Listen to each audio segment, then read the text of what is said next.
Chapter 28, The Final Choice. The room was still. Not the kind of still that felt peaceful, the kind that made Maya's skin prickle.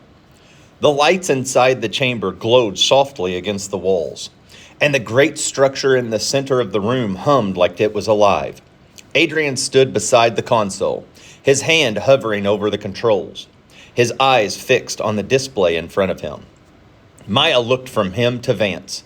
"You're sure this is it?" she asked. Vance gave a slow nod. "This is the final link." Maya folded her arms. "You keep saying that like it's supposed to make us feel better." "It's not meant to," Vance said. "It's meant to prepare you." Adrian frowned at the screen. Prepare us for what? Vance hesitated, and for the first time since Maya had ever met him, he looked uncertain. "For what comes next," he said. The answer made the room feel colder. Maya stepped closer to the center platform. The surface beneath her feet was smooth and dark, almost like a polished stone. But when she looked down, faint lines of light moved under it like something was flowing beneath the floor. She swallowed hard. "What happens if we do this?" Vance's voice was quiet. "Then the structure completes the pattern." "And if we don't?" Adrian asked. Vance looked at him for a long second. "Then we may never know what this was meant for." Maya glanced at Adrian. He already had that look on his face. The one that meant he was done waiting, done wondering, done standing still. She knew that look. It usually led to trouble. So basically, Maya said, we either press the button and risk something huge or walk away and never get answers. Vance didn't deny that. Adrian looked down at the notebook in his hand. The pages were filled with sketches, symbols, and star maps. His grandfather's handwriting curved across the paper in neat, careful lines as if he had known all along that one day someone would have to finish what he started. Maya noticed his grip tighten. "You okay?" she asked. He didn't answer right away. Then he said, "My grandfather didn't hide this for nothing." Maya looked at him. "You think this is what he was trying to lead you to?" "I think," Adrian said slowly. "He wanted someone to decide." The hum beneath them deepened. A soft pulse ran through the structure, and the light in the walls brightened for just a second. Maya took a breath and looked at the console again. There was one symbol on it that stood out from the rest. It matched the markings in Adrian's notebook. The same shape, the same line pattern. It felt like a button and more like answers. Or a warning. She turned to Vance. "If we do this, can you stop it from, something goes wrong?" Vance didn't answer fast enough. That was answer enough. Maya exhaled through her nose. "Great, love that for us." Adrian almost smiled, but it faded quickly. The silence stretched again, and all three of them looked at the structure in the center of the room. It had brought them this far. It had shown them things they never should have seen. It had opened doors in their mind that could not be closed. Now it was waiting for them to choose. Maya stepped back and crossed her arms. "I'm saying this now so nobody can pretend I wasn't honest. I do not like this." Adrian nodded. "Same." Vance gave a small, tired nod. "Neither do I." That surprised her. For the first time, he didn't sound like a scientist giving a lecture. He sounded like a man standing at the edge of something too big to understand. Maya looked at him closely. "Then why are you still here?" Vance's expression changed just a little. "Because I think this has been waiting for a very long time." The words settled over the room. Adrian lifted his head. "Waiting for who?" Vance gazed, moved to him. "For you." The room seemed to tilt. Maya looked sharply at Adrian and then back at Vance. "What does that mean?" Vance didn't look away. "I think the structure recognizes him." Adrian stared at him. "Recognizes me how?" "Your bloodline," Vance said. "Your memory response. The way the signals react when you're near the core." Maya's stomach tightened.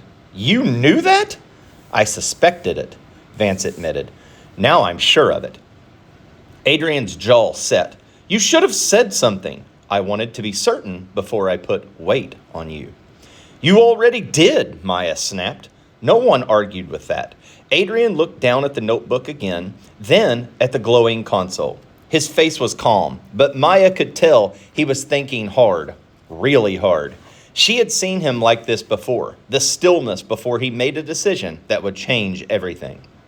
Finally, he said, if this is connected to us, then we don't get to walk away. Maya stared at him. Adrian! He looked at her. We came this far. We saw the dreams. We saw the signal, the map. All of it keeps pointing to here. That doesn't mean we have to press the creepy alien button. Maybe it does. She shook her head. You are way too calm about this. I am not calm, he said. I'm just not pretending this isn't happening. That hit harder than expected because he was right. The fear was still there. So was the doubt. But under it was something else now. Something stronger. Curiosity. And maybe something older than curiosity. The room pulsed again. This time the light from the center of the structure spread outward in a thin ring, reaching the edge of the platform at their feet. Maya felt it in her chest. A pull. The same pull she had felt in her dreams. Adrian noticed it too. His eyes widened slightly. You feel that? He said. Maya swallowed. Yeah. Vance looked between them. It's responding. The light grew brighter. Symbols across the floor lit up one by one, forming a path towards the center. Maya's breath was caught. It wants us to go in there. Not us, Vance said. You. She stared at him. Oh, that's even better.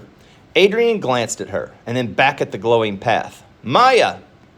She could hear the question in his voice, even though he didn't say it. Are you going to do it? She looked at the center of the room, at the light, at the pattern, at everything waiting on the other side of the choice. Then she looked at Adrian, and in that moment, she understood something she hasn't understood before. This wasn't just about structure. It wasn't just about the signal. It was about who they were. And when the truth finally stood in front of them, Maya took one slow breath, then another, and stepped forward. The light beneath her feet flared softly as she walked. Adrian moved beside her, not ahead of her, beside her. Vance watched them from the edge of the room. His face was unreadable. The path of light led them to the center platform, where the console waited when its glowing symbol. Maya reached out first, then stopped. Her hand hovered over it. One last chance to step back. One last chance to say no. She turned to Adrian. Are you ready? He looked at the console, then at her. No, he said honestly. Maya let out a shaky breath that almost turned into a laugh. Good. Me either. Then she placed her hand on the symbol. The console reacted at once.